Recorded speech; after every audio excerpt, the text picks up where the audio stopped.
Salut à toutes et à tous et bienvenue dans cette toute dernière analyse de ce World Chess Tag 5 qui va donc revenir sur les deux demi-finales et la finale, puisque pas de petite finale cette année, on y reviendra dans une prochaine vidéo, et on rentre directement dans le vif du sujet avec le match Apex contre Apex Doge. On s'était dit avant la rencontre qu'il y avait une forte chance pour qu'elle soit l'un des matchs les plus intéressants de ce World Chess Tag. Non seulement elle l'a été, mais j'irai certainement plus loin en disant que c'est le match le plus intéressant de ce World Chess Tag. Pas de grosse surprise non plus, on avait deux des meilleures équipes de la compétition qui s'affrontaient, ça nous a donné un match à grand spectacle, que ce soit pendant les courses ou avant, parce que, wow, on n'avait jamais vu une telle créativité pour introduire les athlètes. Apex finit par remporter la victoire, mais sur le fil, ils ont aligné 4 joueurs, en se passant notamment de Rob, quand même, et Jason aura dû sortir son meilleur niveau pour connaître son heure de gloire et faire le doublé salvateur pour son équipe. Bon, je vais pas m'étendre plus sur l'équipe Apex principale, vous savez déjà ce que j'en pense. Par contre, petit bilan de Apex Doge, du coup, qui sont éliminés de la compétition, et qui, pour moi, s'ils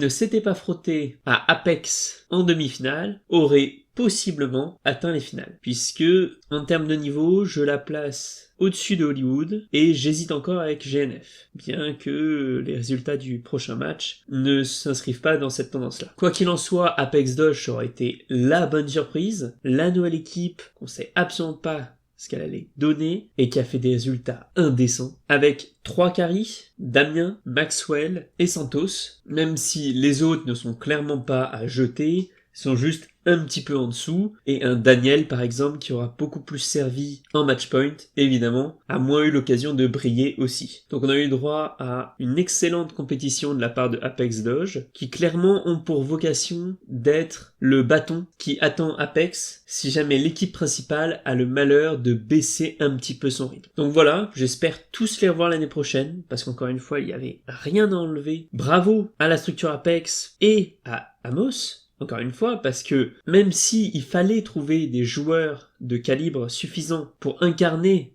quand même l'équipe poulain des grands vainqueurs de l'année dernière, on a encore une fois la patte de Amos. On y reviendra encore une fois dans une vidéo bilan, mais j'espère qu'on va voir les coachs qui vont peu à peu sortir de l'ombre, parce que ils ont l'air d'être aussi importants dans ce sport que dans beaucoup d'autres. Avoir des bons joueurs ne suffit pas, ou en tout cas ne suffit plus aujourd'hui. Donc j'ai hâte qu'on ait un petit peu des coachs déclarés, avec même, pourquoi pas, même un mercato aussi de coachs, pas seulement de joueurs, pour les saisons à venir. Bref, Apex monte en finale, et ce sera contre l'une des deux équipes du deuxième match de demi-finale, Hollywood Freerunners, qui affronte GNF. C'était une rencontre assez spéciale. D'abord parce que, comme on l'a souligné, c'était sa 3e occurrence. Même si beaucoup d'équipes de l'année dernière sont restées cette année, c'est pas si souvent qu'on voit des matchs retour et des équipes qui ont un peu une histoire entre elles. GNF et Hollywood, on est complètement là-dedans. Souvenez-vous, lors du groupe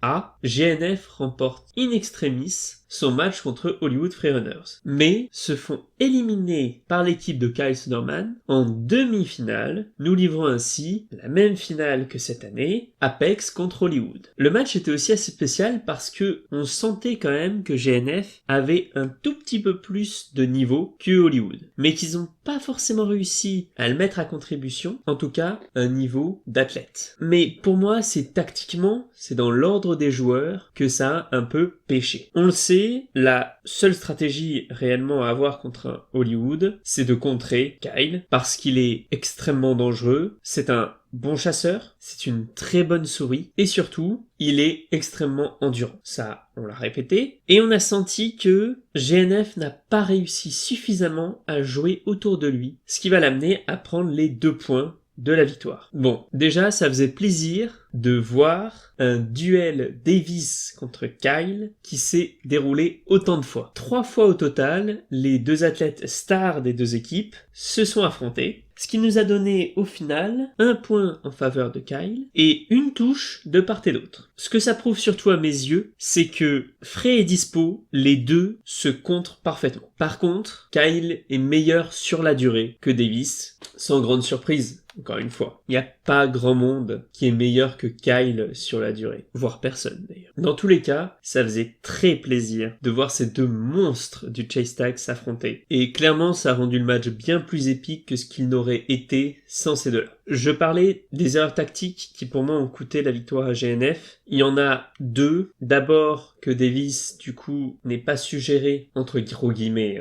son endurance, ou plutôt n'ait pas su gérer le fait que là il était trop fatigué pour réaffronter Kyle, et la présence, ou plutôt la non-présence de Seth. Seth cette année, on l'aura à peine vu, on l'a vu dans 3 chases au total, et c'est très dommage parce qu'a priori il garde totalement son niveau qu'il avait l'année dernière, bien que, et Colin me l'a fait remarquer après coup, on n'avait pas vu pendant le match, Davis soit passé capitaine de GNF. Alors du coup, au niveau interne, je ne sais pas quelles conséquences ça a pu avoir, quoi qu'il en soit, c'est très dommage pour cette composition d'équipe de GNF qui pour moi était très très prometteuse, qui a montré des belles choses malgré tout, mais qui aurait mérité, je pense quand même, d'aller en finale contre Apex. Cette finale, parlons-en, on l'a dit, Apex contre Hollywood. GNF n'ira donc pas plus loin que l'année dernière dans la compétition, éliminé par une équipe d'Hollywood qui a été littéralement portée par Kyle. Hollywood ira donc en finale. Malheureusement, les choses se sont déroulées exactement comme l'année dernière. Comme l'année dernière, le début du match nous a donné l'espoir de voir un match serré pendant toute la rencontre. Et il y a eu un point clé où le match a clairement basculé en faveur de Apex et on a senti Hollywood incapable de remettre le pied à l'étrier. La première chose importante à dire, c'est que ce que GNF a échoué à mettre en place, jouer autour de Kyle, Apex l'a très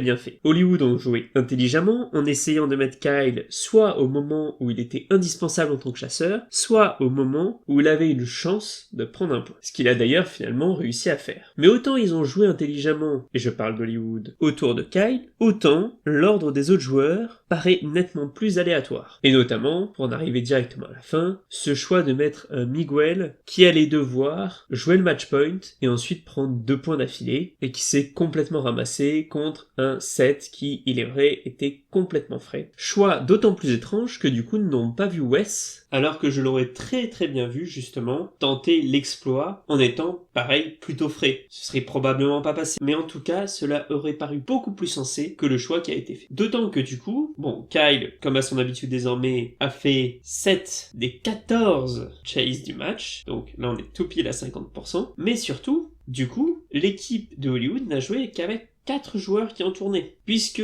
il me semble que je ne l'avais pas précisé, mais l'équipe d'Hollywood cette année n'a que 5 joueurs. Forcément, n'est pas Apex qui veut, et si tu as déjà une composition d'équipe qui est réduite, mais qu'en plus tu t'enlèves un joueur possible, forcément, arrive un moment où ça ne passe pas. Ça restait une belle finale, mais il y avait un potentiel pour bien mieux, soit avec de meilleurs choix stratégiques de la part de Hollywood, soit pourquoi pas avec une autre équipe contre Apex. Clairement, le match Apex contre Apex Doge en finale, ça aurait été incroyable. Un GNF Apex aurait, j'avoue, bien attisé ma curiosité, même si je doute que GNF aurait soulevé le trophée cette année. Hollywood ne démérite pas, ils sont clairement dans le top 4 encore de cette année. Dans le top 2, j'en suis moins certain, mais quoi qu'il en soit, ils auront fait un excellent parcours, compte tenu du format du tournoi. Mais comme toujours, dans les championnats de n'importe quel sport, quand une équipe domine absolument toutes les autres, c'est toujours difficile d'avoir une finale qui soit réellement intéressante en général. Et autant je suis toujours super hypé de voir un match, autant à chaque fois, je crains les finales. C'est souvent des matchs qui sont compliqués et qui vont plutôt dans un seul sens.